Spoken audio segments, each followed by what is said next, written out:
Hi there. In this video, we're going to keep going in chapter 11 and look at something called series. So let's get started. So we're going to revisit what we talked about in the previous section, where Zeno argued that somebody walking in a room could never get to the wall because he would always end up halfway towards his goal, and that it doesn't make sense to add an infinite number of non-zero things. But it turns out that if we sum that sequence, it turns out that it does in fact add up to a number. And so this idea was developed by Isaac Newton, and this is what we call a more modern interpretation of adding a bunch of non-zero items together.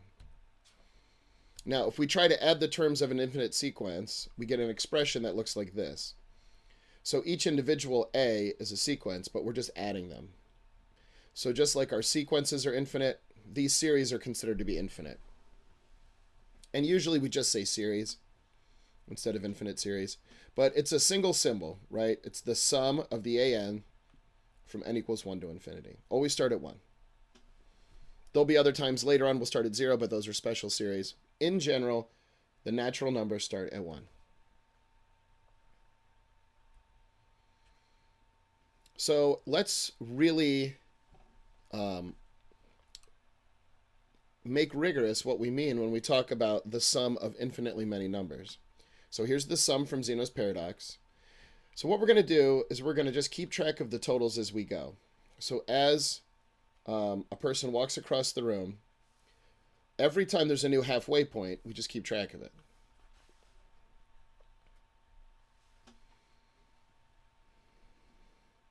So the first total is your halfway. And then if you go halfway again, now you're 3/4. And then you go halfway again, now you're 7/8. And you can see what's happening over here, right? This number is getting closer to 1. So here's the decimal expansions, just to show you that it's getting closer to 1.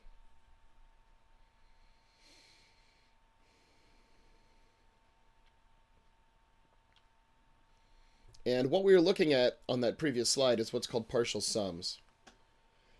So we use a similar idea to determine whether or not a general series has a sum. So we call it S, and it's the sum up to that point is basically what it means. So S1 is just the first term, S2 is the first 2 terms summed, S3 is first 3 terms summed, etc. So Sn is the first n terms summed, and we use this symbol here. So it's the sum from I equals 1 to n of the AI.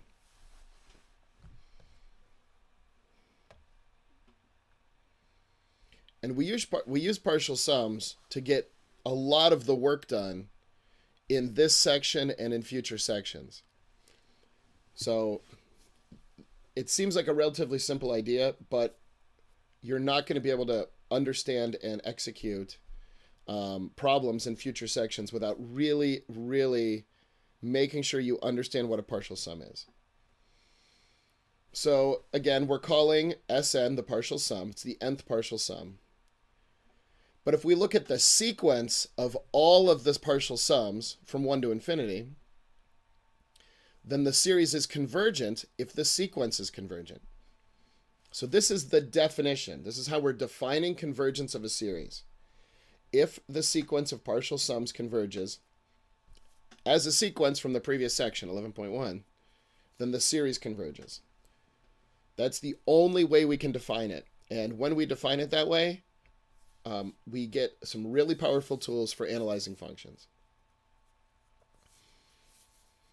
And this is how we write it. We just say the infinite sum is equal to S if it converges. If it doesn't converge, then it's not equal to anything. And you don't write plus or minus infinity like you do with limits. You can if you're talking about the sequence, but the sum itself, we just say it diverges or it does not exist. And we use S for sum, obviously. All right, so let's show that Zeno's paradox series converges to 1.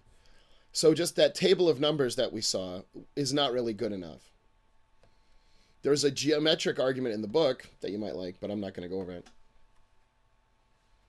So let's write out the partial sums and see what happens. So this is what the series looks like. And then we just start taking partial sums. So the first partial sum is just a half. Second partial sum, 3/4.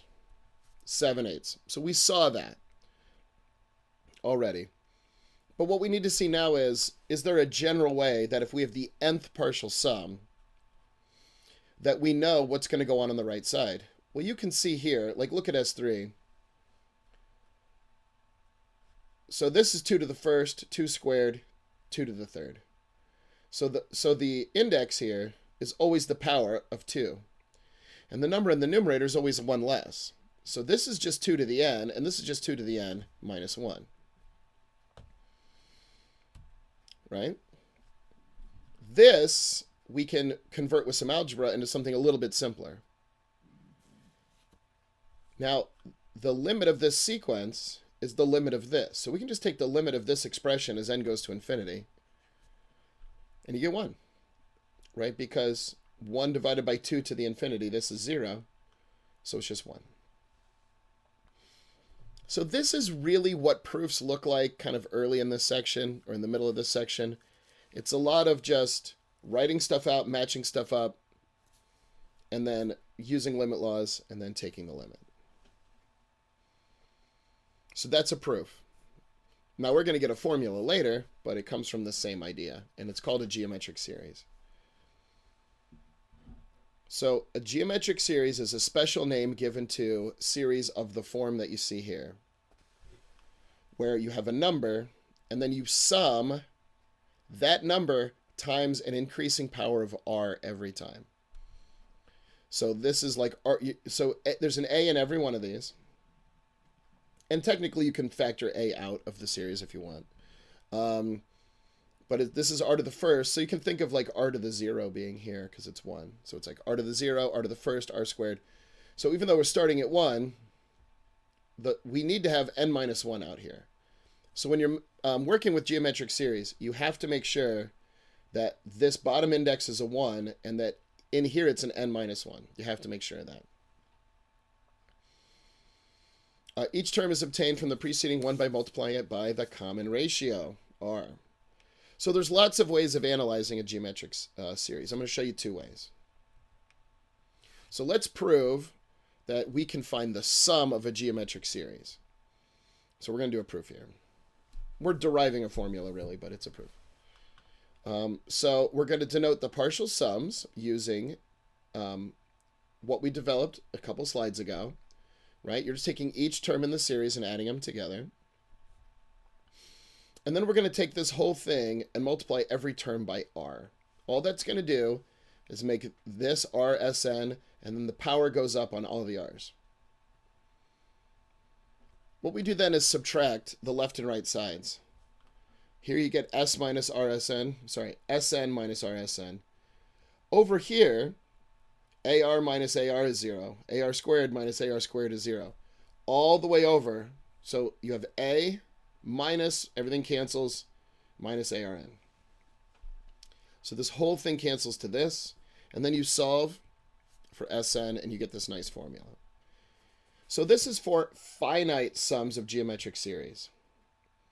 If you've ever taken a class that had some financial math formulas in it, this looks just like the compound interest formula, right? Because that's basically what it is, right? Compound interest is just you put some money in the bank, and then every month you get a fixed amount of interest times the previous amount that was in the bank. Well, that's what a geometric series is. So that's the formula for a finite sum of a geometric series. And what we're going to do is we want to find where this infinite geometric series would converge. So as long as r is between -1 and 1, not including the endpoints, then the limit of just this Rn term is going to be 0. Because again, we want to take the limit of this whole thing as n goes to infinity, but the only n is right here. So we need to look at what's going to happen just to this little bit. So as long as r is between -1 and 1, taking it to a very large power is going to make it very small. So if we take the limit of the whole thing, this thing just goes to 0. And then everything else simplifies to this. So what we have at the bottom is the sum of an infinite geometric series. Again, this is the finite sum, but this is the infinite sum, a over 1 minus r. And there it is. This is the formula that we use. Right, the geometric series, n equals 1 to infinity, ar to the n minus 1, is convergent if absolute value of r is less than 1, and its sum is given by the formula. If r is greater than, or if the absolute value of r is greater than or equal to 1, it diverges every time. So that's real easy to check when you're doing work. So we're going to do 2 geometric series problems in a row that are kind of different from each other, just to show you how flexible this is, and you have even more on the homework. I'm not even going over every type of homework problem because it would take, this video would be over an hour if I did. This is going to be probably the longest video of the semester. Let's hope, because I don't want to do one longer than this. All right, so here we go. So here we have a geometric series. I'm going to show you one way to do it, and then the next problem we're going to see another way to do these. There's many, many ways to do these problems. Determine whether the geometric series is convergent or divergent. So you're being told it's a geometric series, so you can just kind of plug in the formula, like the blank version of the formula, and match everything up. If it's convergent, find its sum.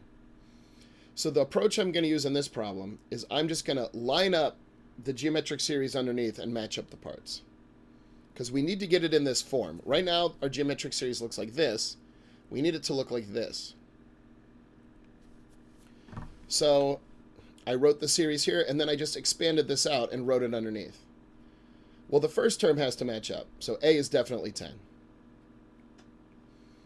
Again, this is one way to do it. There's other ways to do it. For a problem like this, you probably want to do it this way.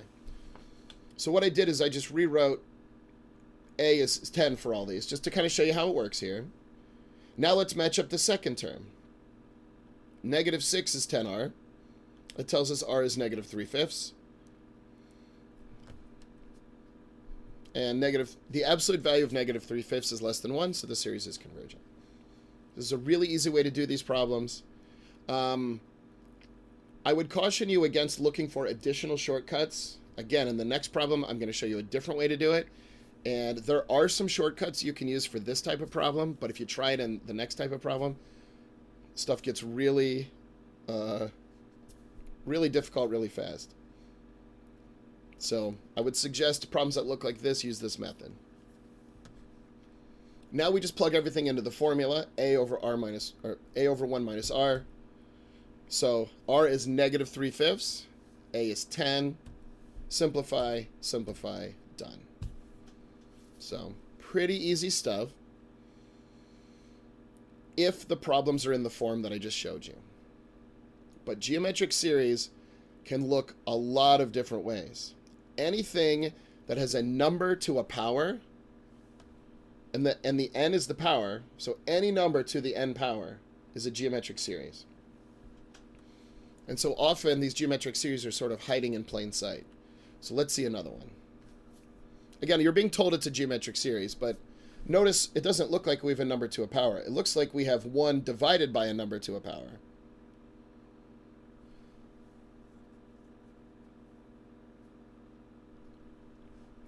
But we have to rewrite this to make it look like a number to a power. So let's see how to do that. All right, we have to get it in this form. Right now it's not in this form. First of all, this is an n equals 0, not an n equals 1. And this is an n, not an n minus 1. So we have a lot of work to do. So the first thing I do is I expand out everything and just look at what's happening.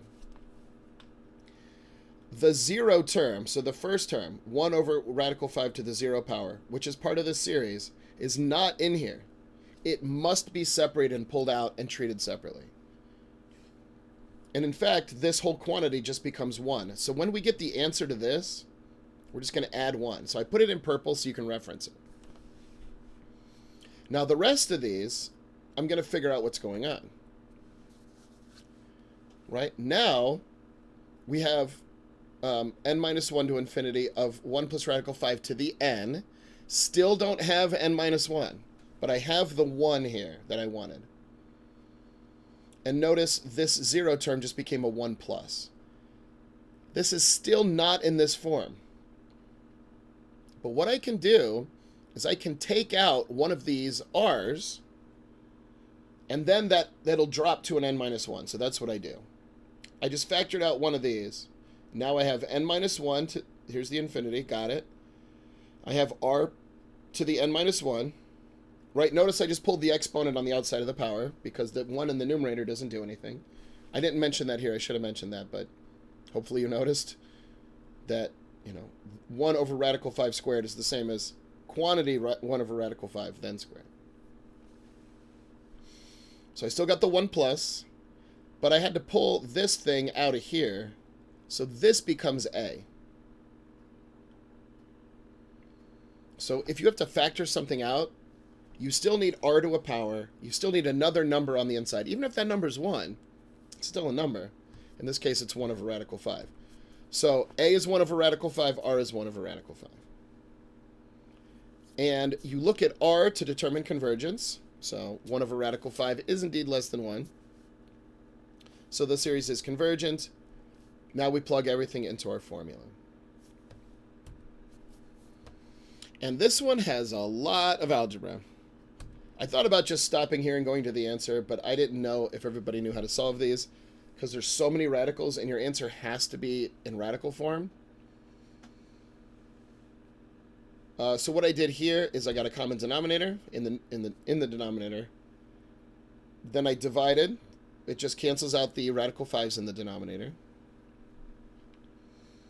Then I multiplied by the conjugate, which will turn the denominator, it gets rid of radicals in the denominator. Simplify and split.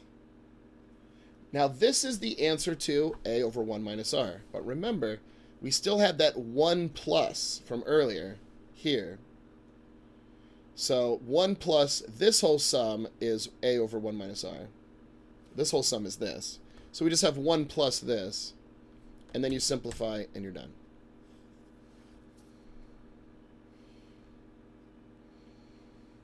So this is a really good example of the type of problem you're likely to see. Definitely on the homework. I don't know if it would be on a test, but certainly possible. Make sure you can do problems of the type witnessed here and an example too. Both geometric series, but both very different from each other. Now, if a series were to diverge, you would stop at the end of part A. But I picked two series that converged.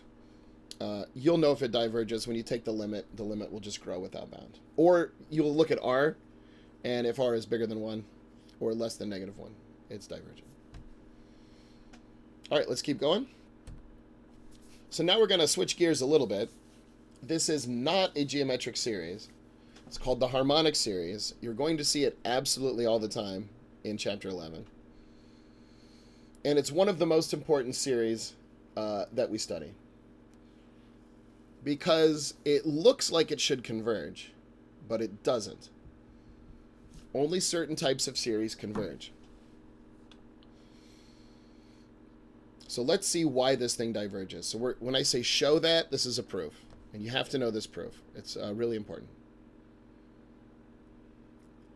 All right, so remember that we are determining divergence by looking at the sequence of partial sums, the SNs. So what we're going to look at is the partial sums that are all powers of 2 to the n. So like s2 to the first, s2 squared, f2 to the third. So remember, the harmonic series is just 1 plus a half plus a third plus a quarter. So the first two terms, 1 plus a half is 3 halves. Pretty easy. The fourth one, so again, we can do the third one, but the third one doesn't factor into our proof. The only ones that factor into our proof are the ones where the index is a power of 2. So s to the fourth is the sum of the first 4 terms. We already know that this is 3 halves. And we actually don't care what this sum is. We just care that it's bigger than if I replaced everything by the term to the far right. So 1/3 is bigger than a quarter. So this whole thing is bigger than this whole thing.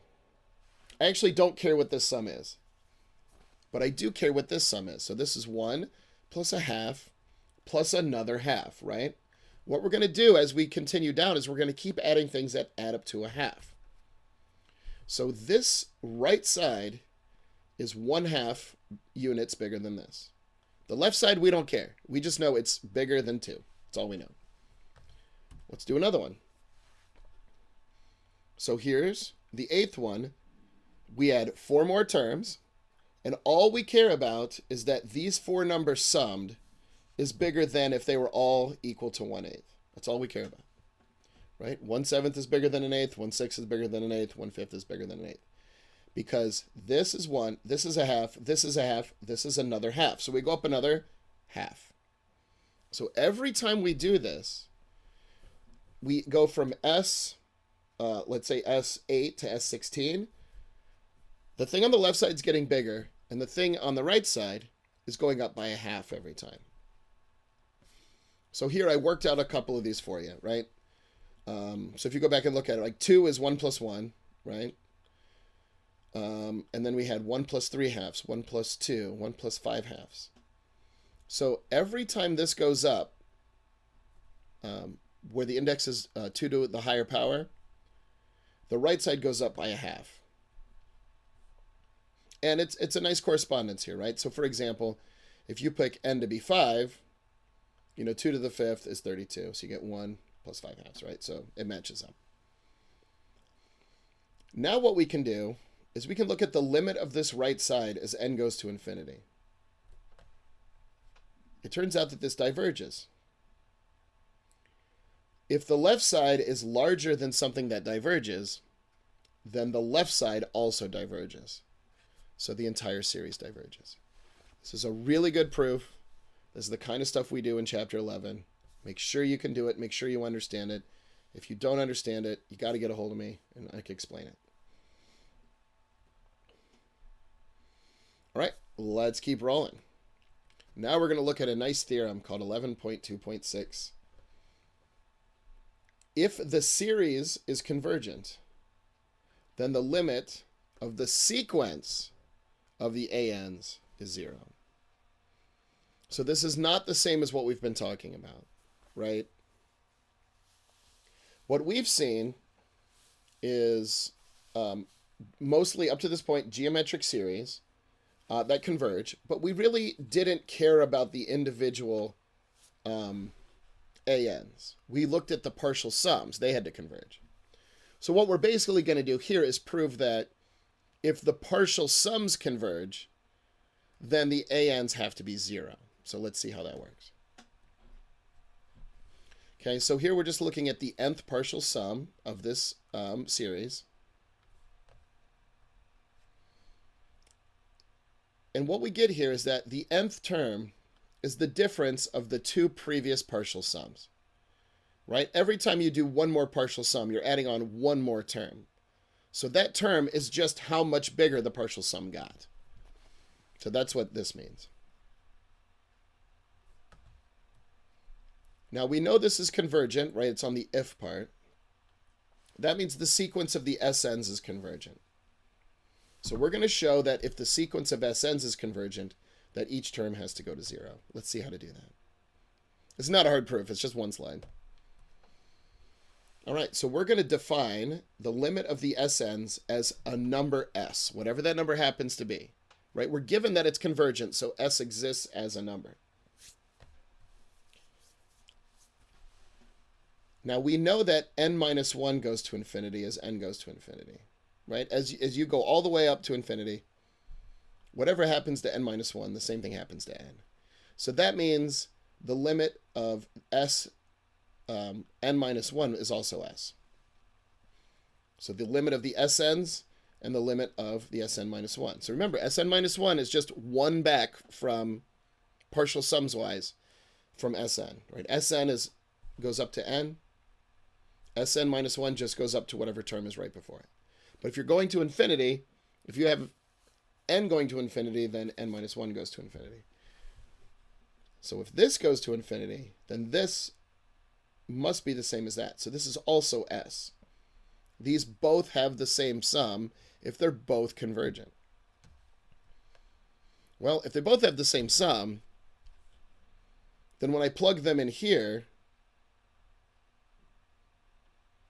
that the limit of this is s, the limit of this is s. You just get s minus s, so it's 0, and we just proved. We just proved the theorem. So, really good proof. Make sure you understand it. Make sure you can follow all the steps. Something like this could also be on a test. Again, if you have questions, contact me or post on the discussion forum. All right. So let's keep going. A lot to do today. So the converse of this theorem is not necessarily true.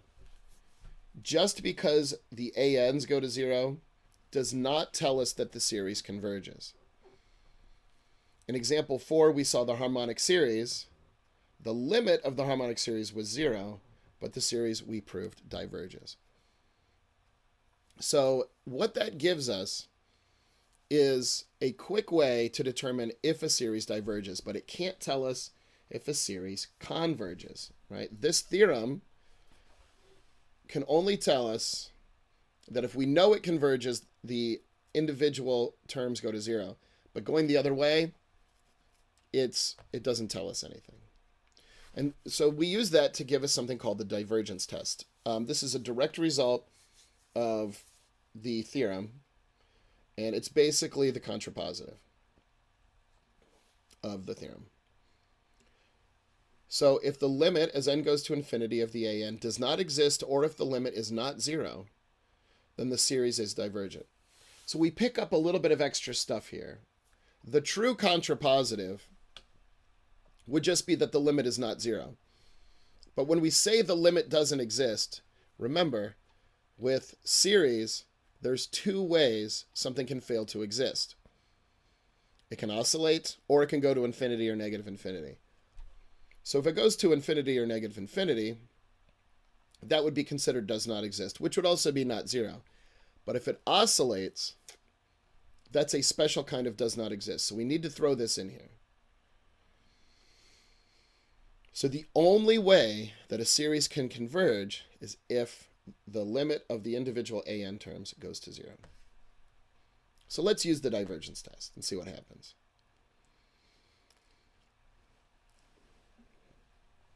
So it's a geometric series, but it doesn't matter. We're only going to use the divergence test. So FOIL everything out. Now we look at the limit of the ANs. Well, AKs, they're Ks in this case. Divide by the highest power in the denominator, and you get 1 when you take the limit, right? This is 0, this is 0, this is 0. 1 divided by 1 is 1. So the individual terms of the series go to 1, which means it fails the divergence test. And so the series diverges. So that's how you use the divergence test. If this does not exist, the series also fails the divergence test. If this goes to 0, we don't have any information. The divergence test only tells us if the limit is non-zero or does not exist, the series diverges. It can't tell us if the limit is 0, what happens. So it's a one-way test. But again, very nice test, very easy to use. By the time we finish chapter 11, we're going to have about 9 different tests we're going to use. Maybe more. I'm trying to remember. So this is our first of our tests. And it's if you can use it, you want to use it. Now, if the series converge, we can use these properties. I'm not going to prove any of these. These are properties that are true because of real numbers.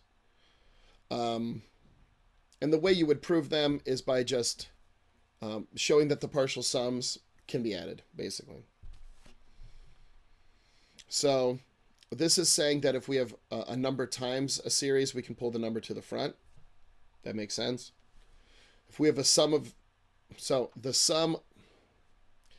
series of a sum is the sum of the series. That was hard to say. So here we have a sum, and we're taking the series of it. That you can distribute a series through a sum, and you can distribute a series through a minus sign as well. We're going to pick up more properties later, but for right now, that's what we have. And we don't actually use this to do any work. There are problems later on where we need this, but again, this is the proper spot to introduce it. All right, let's find the values of x for which this series converges. So what we have here is some sort of function, right? Like we can view this, n goes to infinity. So this thing like infinitely foils out. This is an infinitely long sum that has x's in it. We want to know which values of x give us convergence. And what would that sum be? Well, we're just going to use our geometric series rule, right? And we've already seen one like this that started at 1 and had an n here. All we did is factored out 1x plus 2, and we called that a. So that's what we do here. It's the same thing we saw in the previous problem. If this is an n, you just take one of them out, and then this becomes r to the n minus 1. So a is x plus 2, r is x plus 2. So the series converges when the absolute value of r is less than 1. So r here is x plus 2, so absolute value of x plus 2 is less than 1. And we know how to solve this, right? You split the inequality, subtract 2, and you're done. So if x is between -3 and -1, the series converges. So I listed it as an interval on the x-axis. On the homework, that's how you have to type it in. Now, where does the series converge? Well, we just plug it into a over 1 minus r, and you get a function, right? Where this thing converges is you plug in x and you get a sum out. So this is pretty neat. This is a function of the number that's being inputted, which is pretty interesting.